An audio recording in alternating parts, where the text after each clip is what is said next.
거룩한 주일을 맞아 주님께 나와봐 말씀을 상고하고 기도와 찬양을 드리게 하시니 감사합니다. 이 시간 우리의 간절한 마음과 정성을 모아 예배 드리오니 홀로 영광 받으시옵소서. 만유의 주 하나님, 코로나 팬데믹 이후 세상은 오히려 더 혼란스럽고 복잡하기만 합니다. 러시아와 우크라이나 그리고 팔레스타인 전쟁은 세계를 군사적 긴장으로 몰아가고 있습니다. 미, 중, 러 강대국들의 패권 경쟁으로 세계 경제도 불안하기만 합니다. 또한 기후위기와 식량 공급 체계의 동요로 인해 난민이 발생하고 불평등과 빈곤이 심화되는 등 글로벌 복합 위기 상황입니다.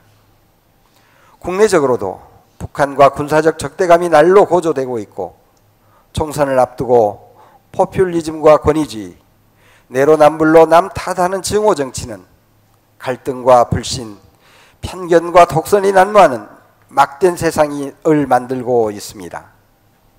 만유의 주 하나님께서 칼을 쳐서 보습을 만들고 창을 쳐서 낫을 만들도록 역사하시옵소서. 주님께서는 올해 무진교회에 생명을 택하고 내 하나님을 사랑하는 말씀을 주셨습니다.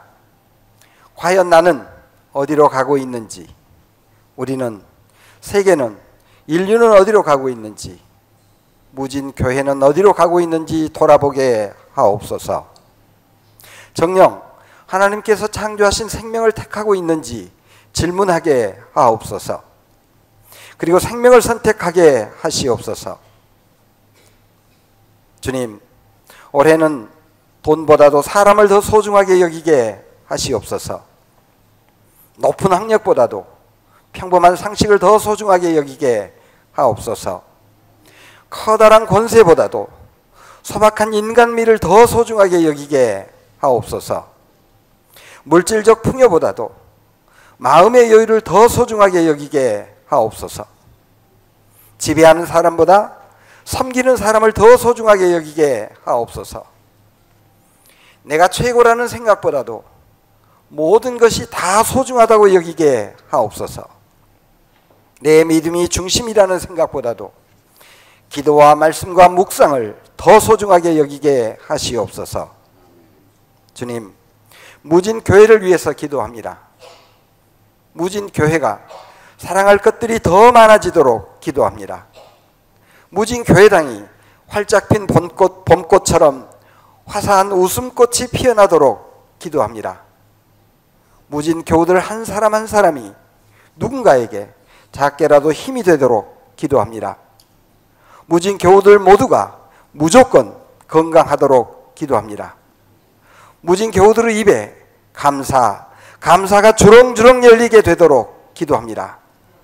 그리하여 생명을 택하고 내 하나님을 사랑하는 말씀으로 충만한 무진교회가 되게 하시옵소서.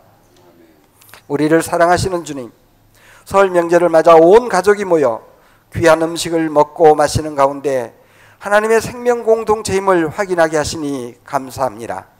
이 명절이 주 안에서 온 가족이 하나가 되는 귀한 사랑의 시간이 되게 하심도 감사합니다. 또 어려운 이웃들과 나누고 베푸는 하나님의 사랑을 실천하게 하심도 감사드립니다.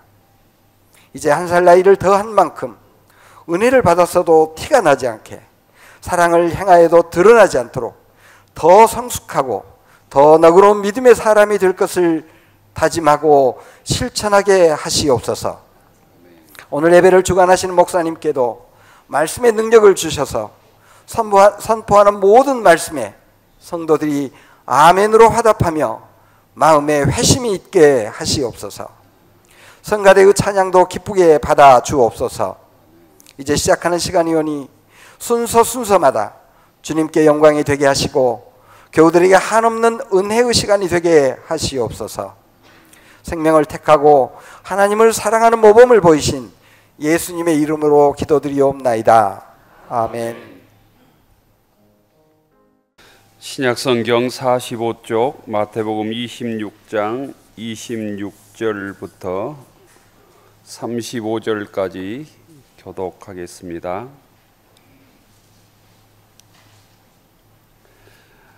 마태복음 26장 26절입니다. 그들이 먹을 때 예수께서 떡을 가지사 축복하시고 떼어 제자들에게 주시며 이르시되 받아서 먹으라. 이것은 내 몸이니라 하시고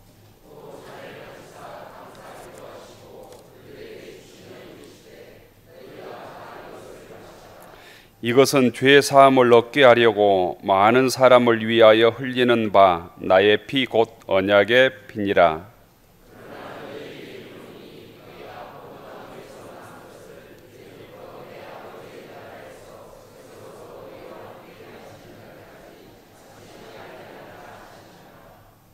이에 그들이 찬미하고 감람산으로 나아가니라.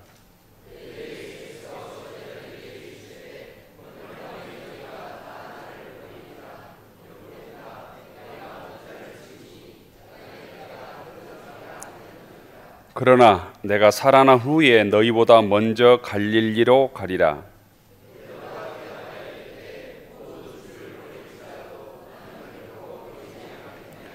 예수께서 이르시되 내가 진실로 네게 이르노니 오늘 밤 닭 울기 전에 네가 3번 나를 부인하리라. 베드로가 이르되 내가 주와 함께 죽을지언정 주를 부인하지 않겠나이다 하고 모든 제자도 그와 같이 말하니라. 아멘. 찬양의 성가대 감사합니다. 주연절 6째 주일입니다. 또 2월 둘째 주일 주회전에 나오신 모든 교우들을 주의 이름으로 축복합니다. 옆 사람 인사하십시다. 어제가 설이었으니까 새해 복 많이 받으십시오. 건강하십시오. 주님의 평화가 여러분에게, 주님의 평화가 성가대원들에게 생명을 택하고 내 하나님을 사랑하라. 생명을 택하고 내 하나님을 사랑하라.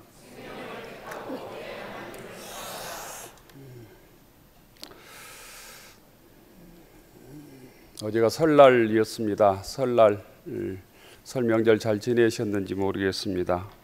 날씨가 춥지 않고 봄처럼 따뜻해서 고향에 오고 가는 길 어려움이 없었을 텐데 차가 많아서 고생하셨죠. 네. 부모와 자녀 또 인척들 가족들 만나고 고향에서 또 성묘도 하셨는지 모르겠습니다. 우리 모두는 부모를 통해서 이 땅에 육을 받았습니다. 또 부모를 통해서 이 땅에 생명을 이어갑니다. 이게 하나님의 지엄한 창조의 질서입니다. 또 때가 되면 하나님께서 우리 수완을 다하시고 부르실 때 우리는 육은 흙으로 돌아가는 존재입니다. 명절을 통해서도 하나님의 창조 질서를 조금 깨달으면 좋겠다 이런 생각을 했습니다. 어떻게 보면 설날은 하나님의 생명의 법칙을 해년마다 확인하는 시간인지도 모르겠습니다. 설 명절에 하나님의 섭리대로 주님의 뜻대로 살아가는 교우들뿐 아니라 가족과 가문이 될 수 있기를 바랍니다. 설에 관한 기록은 삼국 시대부터 기록에 나와 있습니다. 삼국사기에 보면 백제에서는 261년에 설을 셌다 이런 기록이 있고 신라에서는 651년에 진덕여왕 5년에 왕이 새해를 축하하는 의례를 왕궁에서 했다 이런 기록이 있습니다. 올해는 갑진년이라고 그러잖아요. 흔히 갑진년, 청룡의 해다, 푸른 용의 해다 이렇게 얘기를 하는데 동양에서 용은 여의주를 물고 승천하는 모습으로 많이 그려져 있습니다. 12간지라는 얘기도 하고 12지를 상징하는 동물 중에서 유일하게 용만 상상의 동물이라고 그래요. 다 우리가 볼 수 있는 동물들인데 용만. 그래서 용이 사람들의 소원을 이루어주는 것으로 우리가 생각을 하고 뭐 여의주를 물고 승천한다고 그러는데 여의주가 뭘까 이걸 내가 좀 찾아봤습니다. 여의주. 여러분 여의주 보셨습니까? 용이 상상의 동물이니까 여의주도 상상의 어떤 물건 같잖아요. 여의주는 그냥 보주라고도 얘기도 하고 또 여의보라고 얘기도 하고 여의보주라고도 한답니다. 영롱한 구슬인데 이 구슬이 사람들의 소원을 이루어준다, 이런 뜻을 담고 있답니다. 청룡의 해에 모든 사람들이 여의주를 물고 뭐 승천했으면 좋겠다 이런 소망이 있을 텐데 여의주가 우리 예수 믿는 사람들에게 뭘까? 여의보주가 우리 교회 교우들에게는 뭘까? 제가 생각해 보니까 하나님의 말씀이 아닐까 이런 생각을 했습니다. 청룡이 여의주를 물고 승천하기를 일반 사람이 기대한다면 예수 믿는 우리들은 주님의 말씀이 내 소원을 이루어주고 나의 문제를 해결해주고 세상의 여러 가지 어려움을 해결해주는 능력의 말씀이 하나님의 말씀이 되기를 축원합니다. 또한 용이 물고 있는 청룡이 물고 승천하는 여의주가 우리 교우들에게는 주님의 은혜와 사랑이 되었으면 좋겠습니다. 하나님의 말씀과 하나님의 은혜, 주님의 사랑으로 무장하면 각박한 세상 속에서도 올 한 해 주님과 동행하며 승리하게 될 줄로 믿습니다. 오늘 말씀은 지난주에 이어서 예수님과 제자들이 마지막 저녁 식사하는 성경의 말씀입니다. 이걸 흔히 최후의 만찬이라고 하기도 하고 우리 교회 식당에도 예수님의 최후의 만찬이 그려져 있습니다. 마지막 만찬입니다. 예수님께서 세상을 떠나기 전에 제자들과 했던 마지막 만찬, 최후의 만찬에서 예수님께서는 두 가지 일을 말씀해 주십니다. 첫째는 가룟 유다가 나를 배신할 것이다. 이게 지난주의 말씀이었습니다. 두 번째 오늘 말씀은 주님께서 마지막 만찬 식사를 하시면서 떡을 주시면서는 이 떡이 내 몸이다. 포도주를 주시면서는 이 포도주가 내 피다, 내 언약의 피다, 이렇게 말씀하시는 것입니다. 신학적으로는 이 마지막 식사, 이 만찬을 흔히 신학적으로는 이제 성만찬이라고 하지요. 성만찬, 또 성찬식 또는 주의 만찬. 카톨릭에서는 성체성사라고 얘기를 합니다. 다 같은 말입니다. 다 같은 뜻입니다. 어떤 것들을 조금 강조하는 뜻도 있지만 성찬식, 성만찬, 주의 만찬, 성체성사 다 같은 뜻입니다. 우리 교회에서 저는 성만찬이라고 합니다. 성만찬. 성만찬이 가장 적절한 말이다 이렇게 배웠기 때문입니다. 이 유월절 예수님께서 마지막 이 유월절 만찬, 최후의 만찬, 마지막 저녁 식사 이 모습을 우리가 성경에서 간단하게 이 얘기를 하고 있는데 이 진행 과정들을 제가 조금 자세하게 설명을 드리겠습니다. 유월절 만찬은 곧 이스라엘 민족의 이 절기, 해방절인 유월절을 기념해서 하는 식사입니다. 그래서 유월절 만찬입니다. 보통 해가 진 이후에 예루살렘에서 보통 열렸습니다. 저녁 식사에서 만찬이라고 부르는 것입니다. 예수님과 제자들은 상 주위에 비스듬하게 앉은 자세를 취하는 것이 보통이었습니다. 옛날에 로마나 이런 데는 식사할 때 반쯤 누워서 식사를 합니다. 그 뜻은 내가 주인이다, 내가 자유인이다, 로마 시민이다라는 뜻을 가지고 있습니다. 옆에 서 있는 사람은 노예입니다. 시중 드는 사람입니다. 예수님의 이 최후의 만찬 그림도 보면 똑바로 앉아있는 것보다는 좀 자유스럽게 이렇게 비스듬하게 누운 자세를 취하고 있는 제자들의 모습도 볼 수 있습니다. 그 이유는 유월절 이후에 이스라엘 민족이 하나님의 은혜로 얻었던 자유와 노예 신분에서 해방된 사건을 상징하고 있습니다. 노예에서 해방되었다, 우리가 자유인이다, 이런 의미를 담고 있다는 거예요. 그래서 앉아 있거나 조금 비스듬하게 누워 있는 것입니다. 내가 종이라면 앉아 있을 수 없습니다. 서서 시중을 들어야 합니다. 최후의 만찬의 저녁 식사를 자유롭게 한다는 것은 유월절을 통해서 내가 애굽에서 해방되었다, 해방된 민족이다, 하나님께서 우리를 해방시켜 주셨다, 하나님의 자녀로 선택해 주셨다, 이런 의미를 가지고 있다는 것, 그걸 상징하고 있다는 것입니다. 유월절에는 음식을 먹지 않겠습니까?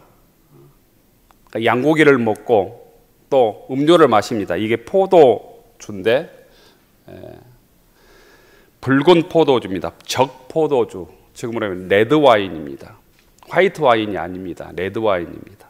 몇 잔을 먹냐면 유월절 만찬에 4잔을 먹습니다. 4잔, 일반적으로. 한 잔을 마시는 게 아닙니다. 4잔. 4잔의 포도주는 출애굽기 6장 6절부터 7절에 기록된 4가지 사중적인 언약의 의미가 있기 때문에 4잔을 마시는 거예요. 그냥 마시는 게 아니고 집에 가서 찾아보십시오. 이 출애굽기 6장 6절부터 7절에 보면 어떤 말씀이 되어 있습니다. 그런데 4잔을 먹는 의미가 사중 의미인데, 첫째는 내가 너를 인도하리라, 이게 첫 자리의 의미입니다. 내가 너를 인도하리라, 하나님께서 우리를 인도하리라. 두 번째는 노예에서 너희를 건져주리라, 이게 두 번째 잔의 의미입니다. 세 번째 잔의 의미는 내가 너를 구속하리라, 내가 너를 구원하리라, 이게 세 번째 잔의 의미고, 네 번째 마지막 잔의 의미는 내가 너희 하나님이 되리라, 이게 네 번째 잔의 의미입니다. 출애굽기 6장 6절부터 7절에 보면 비슷한 말씀이 그대로 기록이 되어 있습니다. 보통 유월절 저녁 식사는 이렇게 진행이 되어 있습니다. 소위 자리가 배설되고 다 앉은 다음에 유월절 포도주를 축하하는 축사가 있습니다. 축사. 이때 첫 번째 포도주를 마십니다. 우리로 얘기하면 첫 번째 건배를 하는 겁니다. 건배. 그 다음 음식이 나옵니다. 유월절 음식이 나오면 그 가족의 자녀들이 이렇게 질문을 합니다. 오늘 밤 소위 빵을 먹는데 빵을 누룩 넣지 않는 무교병이라고 그래서 누룩 넣지 않는 빵을 먹지 않습니까? 그래서 왜 다른 날과 다르게 이 맛없는 빵을 먹습니까? 이렇게 자식들이 질문하게 되어 있습니다. 우리가 설날을 지내면 가장 맛있는 음식을 먹잖아요. 평소에 잘 먹지 않는 이 고기를 먹고 이런데 그날은 제일 맛없는 누룩 없는 빵, 그래서 무교병이라고 그러잖아요. 그 빵을 먹습니다. 이때 아버지가 자기 조상들의 출애굽 얘기를 해주는 것입니다. 식탁 위의 항목들을 가리키면서 상징적인 의미를 설명해 줍니다. 예를 들면 식탁에 쓴나물이 있습니다. 쓴나물. 쓴나물은 이집트에서 우리 민족이 종살이를 할 때 이렇게 쓰라린 고통을 당했다, 이것들을 이렇게 설명해 주는 거예요. 누룩 넣지 않는 이 무교병을 왜 먹는가? 급히 탈출해야 했기 때문에 누룩을 넣어서 빵을 만들 수가 없었다, 이렇게 설명을 해 주는 것입니다. 아버지의 설명이 끝나면 가족들이 모여서 하나님을 찬양합니다. 시편 113편, 114편을 인용해서 하나님을 찬양했습니다. 이 순서가 끝나면 두 번째 포도주를 마십니다. 두 번째 잔을 마시고 나면 떡을 들고 축사를 곧 그 가정의 가장이 합니다. 떼어서 각자에게 나눠준 후에 쓴나물과 함께 과일로 만든 소스에 이 맛없는 빵을 찍어서 먹습니다.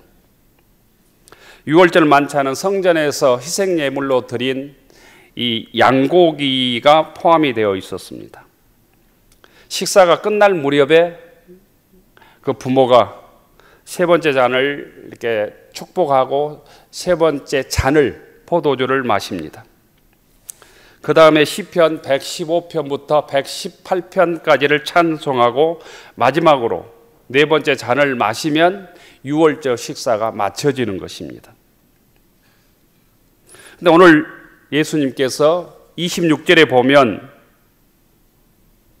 떡을 들어서 축복하시고 제자들에게 떼어 주시면서 받아서 먹어라. 받아서 먹어라. 이 떡은 내 몸이다. 이렇게 얘기하지요. 이것은 내 몸이다. 유월절 식사 중에 네 잔을 마시는데 이때 곧 떡을 주시고 그 다음에 잔을 주면서 마셨는데 이때는 이 잔이 몇 번째 잔이냐면 세 번째 잔입니다. 예수님께서 제자들에게 받아 먹으라, 받아 마시라. 이때가 곧 세 번째 잔을 마실 때 행했던 말씀이라는 것입니다. 예수님이 이 잔을 세 번째 잔이 내가 너를 구원하리라, 내가 너를 구속하리라는 의미가 담긴 세 번째 잔과 자신의 말씀을 연관지어서 하신 것입니다. 떡을 축복하는 행위는 떡을 주신 하나님을 찬양하라는 말로 식사 때 먹는 이 감사를 드렸던 유대인의 관습에서 유래를 했다고 그럽니다. 그러면서 예수님께서는 이 떡을 떼어서 먹는 이 곧 상징을 자신의 모습으로 다시 의미를 바꿔서 설명을 해 줍니다. 유월절 만찬이 애굽에서 해방된 사건을 기념한 것이라면 나와 함께 먹는 이 마지막 최후의 만찬은 나의 죽음을 통해서 죄로부터 너희들이 해방되고 구원 얻는 사건이다라고 의미를 다시 설명해 주는 것입니다. 나의 피 곧 나의 언약의 피라고 마지막 말씀하시는데 유월절 만찬에서 전통적으로 포도주를 네 잔 마셨는데 이때가 곧 세 번째 잔을 마실 때 하신 말씀이라는 거예요. 27절에 보면 이것을 마시라. 포도주 이 잔은 유월절 만찬의 세 번째 잔을 의미하는 것입니다. 예수님은 감사기도 하시고 곧 축사하시고 너희가 이것을 다 마시라 말씀하시며 제자들에게 나누어 주십니다. 그러면서 이 잔이 이 포도주가 내 피다. 언약의 피다. 이 잔을 마시라. 이 피가 너희들의 죄를 사해 줄 것이다. 이렇게 말씀하고 있는 것입니다. 누가복음에 보면 그 예식을 다 하시고 마지막에 예수님께서 이것을 행하여 나를 기념하라 라고 말씀합니다. 기념하라. 그래서 모든 교회는 곧 이 주님의 십자가의 살과 피를 기념하기 위해서 성찬을 행할 때마다 떡과 잔을 먹으면서 주님의 몸, 주님의 피를 기억하고 주님께서 우리를 위해서, 나를 위해서 몸버려 주시고 피를 흘려 주셨다고 하는 것을 반복하고 있는 것입니다. 제자들과 예수님께서 오늘 하시고 계시는 저녁 식사는 이스라엘 민족이 애굽에서 해방된 것을 기념하는 만찬입니다. 유월절 만찬은 모든 유대인들이 함께 지키는 내식입니다. 양을 잡고 누룩을 넣지 않는 빵을 먹습니다. 이 의식은 출애굽에서 기인하고 있습니다. 이제 예수님께서는 이 유월절 어린 양을 죄가 없으신 흠없는 인류를 위해서 희생할 자신의 몸으로 비유하고 있는 거죠. 어린 양의 피는 예수 그리스도의 보혈을 상징합니다.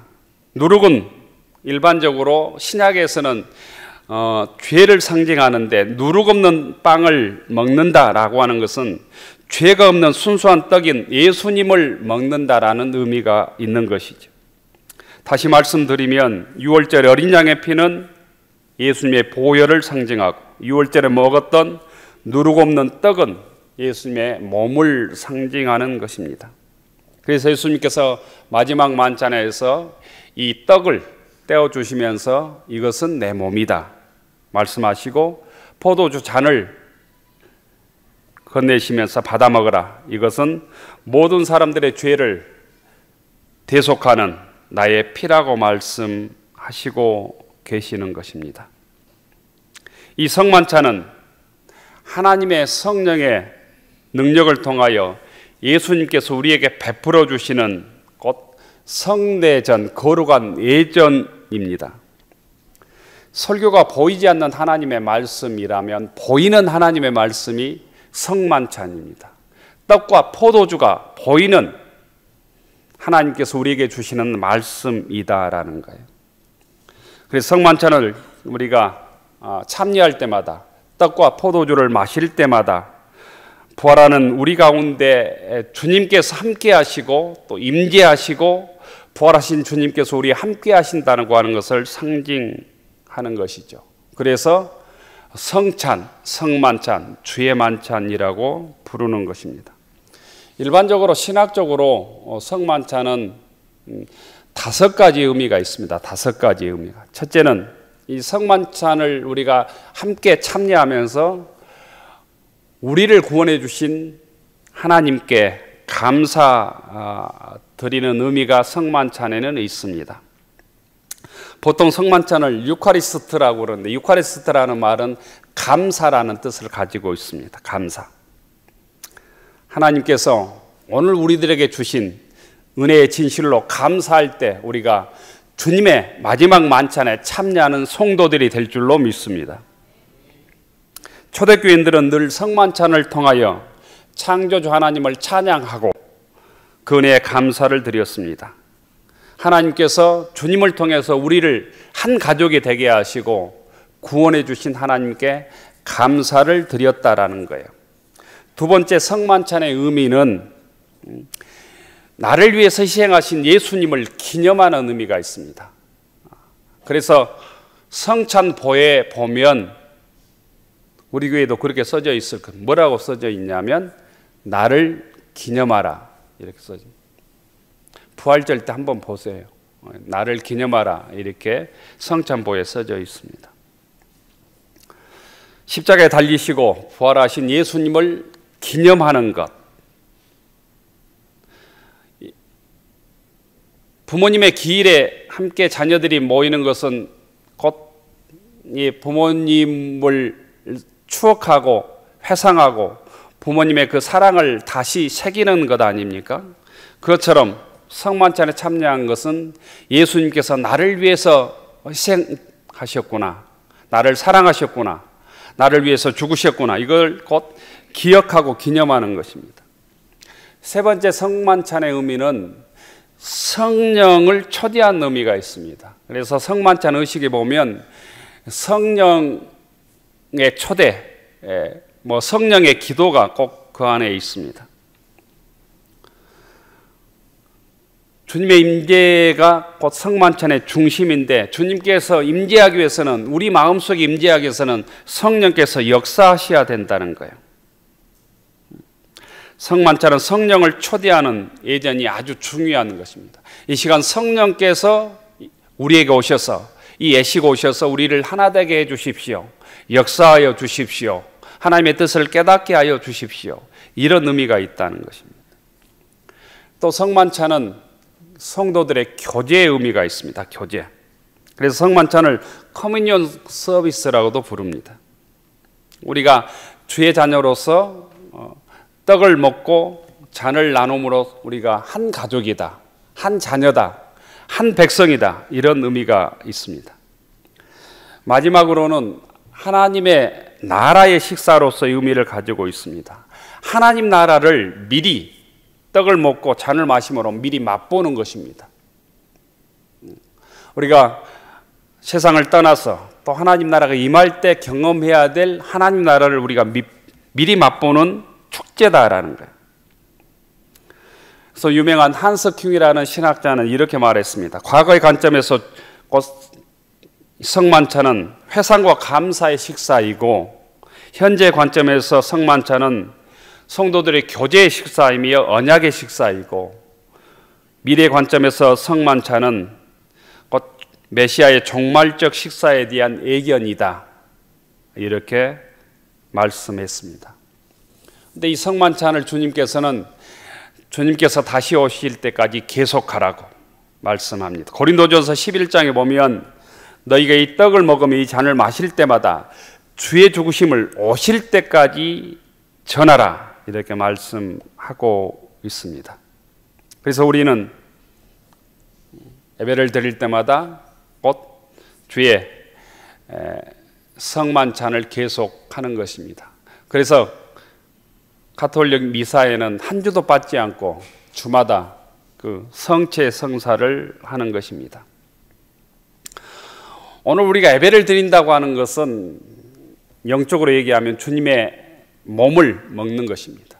주님의 피를 마시는 것입니다. 주님의 말씀을 다시 새기는 것입니다. 우리가 주님의 가족임을 확인하는 예식이 곧 주일 예배입니다. 우리는 주 안에서 한 가족임을 경험하고 그것을 세상 속에 증거하는 것입니다. 우리는 부모를 통해서 육을 받았고 생명을 받아서 이 땅에서 살아갑니다. 이것이 하나님의 창조 질서입니다. 마찬가지로 예수님을 구주로 고백하는 그리스도인들은 영적으로 예수님의 몸과 피를 먹고 마심으로 하나님의 자녀가 되었음을 증명하는 것입니다. 우리는 주님의 몸과 피를 먹고 마심으로 영적인 거룩한 백성이 된 것입니다. 성만찬에 참여할 때마다 우리는 이 사실을 확인하고 나를 위해 희생하신 주님의 사랑을 체험하고 또한 주의 뜻대로 살겠습니다. 주님께서 나를 위해서 희생하신 그 죽음이 헛되지 않도록 내가 살아가겠습니다. 이걸 다짐하는 것입니다. 이제 우리를 위해 자신의 몸을 내어주신 주님의 뜻대로 2024년 살아가는 믿음의 교우들이 되기를 축원합니다. 주님의 사랑을 전하고 주님께서 우리에게 주신 복음을 증거하는 믿음의 삶을 살기를 함께 결단하는 교우들이 되기를 축원합니다. 우리는 주님의 몸을 먹고 주님의 피를 함께 마신 주님의 자녀들입니다. 주의 백성들입니다. 주님께서 우리를 내 몸이다라고 말씀해 주셨습니다. 내 지체다라고 말씀하셨습니다. 주님의 몸을 이루신 우리 교우들이 더욱 뜨겁게 교우들을 사랑하고 주의 몸된 교회를 위해서 기도하고 내 욕망을 위해서 세상을 살아가는 것이 아니라 주의 뜻을 이루기 위해서 주님의 영광을 위해서 함께 살아가는 믿음의 교우들이 되기를 축원합니다. 약한 지체를 위해서 서로 기도하고 교회 안에 한 가족으로 부르신 주님의 뜻을 함께 이루어가는 무진교회 교우들이 되기를 주의 이름으로 축원합니다. 기도하겠습니다. 하늘 우러러 축원하옵나니 여호와는 내게 복을 주시고 너를 지키시기를 원하며 여호와는 그의 얼굴을 내게 비치사 은혜 베푸시기를 원하며 여호와는 그 얼굴을 내게로 향하여 드사 평강 주시기를 원하노라. 성부 성자 성령의 이름으로 무진교회 모든 교우들에게 하나님의 축복이 있기를 간절히 축원하옵나이다. 아멘.